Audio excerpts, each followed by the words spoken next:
Kamusta mga idol? PBA update muna tayo.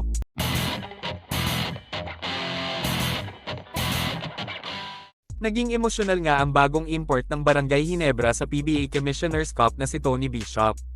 Susubukan niyang punuan ng malaking sapatos na iiwan ni Justin Noypi Brownlee na pansamantalang hindi makakapaglaro sa koponan.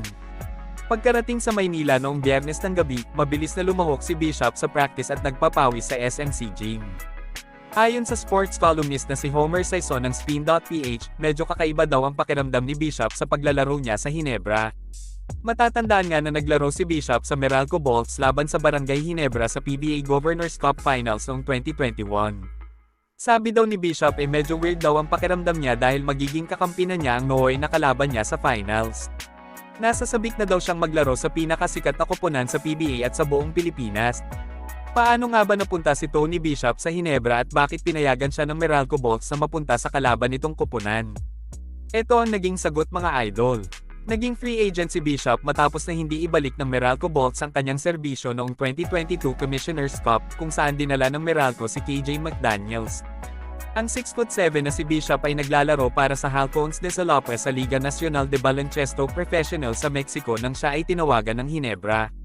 Pagkatapos nga nun ay nag-impake na kagad siya, bitbit ang kanyang asawa at mga anak patungong Pilipinas para sa isa pang PBA Tour of Duty.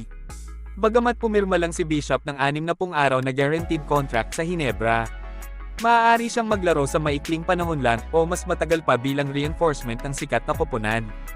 Ang sitwasyon niya na ito ay nakasalalay sa kung ano ang magiging parusa na ipapataw kay Justin Brownlee dahil sa paggamit ng pinagbabawal na gamot noong nakaraang Asian Games.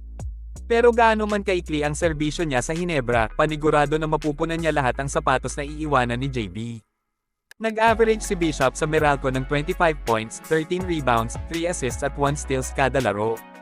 Dahil nakilala siya bilang isang do-it-all import, si Bishop ay napaka-perpekto para sa Never Say Die na koponan na puno ng mga superstars. Bagamat kaya niyang gumawa ng madaming puntos, hindi na niya kailangan pang dominahin ang paghawak ng bola para lang makascore. Naging maganda din ang timing ng pagbabalik nina Jamie Malonzo at Scottie Thompson matapos nilang mag-suffer ng mga injuries. Habang ang captain ball ng Barangay Ginebra na si L.A. Tenorio ay inaasahang babalik sa lineup sa Disyembre. Inaasahang madedepensahan ng Ginebra ang korona sa Commissioner's Cup sa pangunguna ng Gilas Pilipinas head coach na si Tim Coe na nagbigay ng karangalan sa bansa matapos mabawi ang gold medal sa Asiad. Sa ibang balita mga idol, malapit na ngang makakuha ng clearance si Robert Bouleck mula sa Japan B-League kasunod ng pagkansela ng kanyang kontrata sa Fukushima Fire Bonds. Magbibigay ito ng daan para sa panibagong negosasyon upang muling makabalik sa Northport Batangier sa lalong madaling panahon mga idol.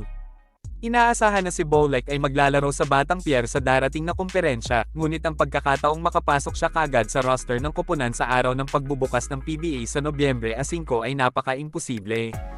Dahil sa balitang ito, namatay na din ang isyo na baka kaya umalis si Bouleck sa B-League, inaakala ng madaming basketball fans na gusto lang niyang lumipat sa powerhouse team na TNT Tropang Giga.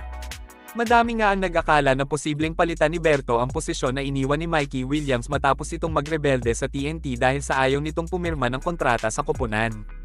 Sa ngayon kasi ay under negotiation pa din ang magkabilang kampo, at wala pang balita kung kailan makakabalik si Mikey Williams sa bansa. Tila wala na naman pakialam dito si interim head coach na si Jojo Lastimosa dahil matagal na silang may iringan ni Mikey.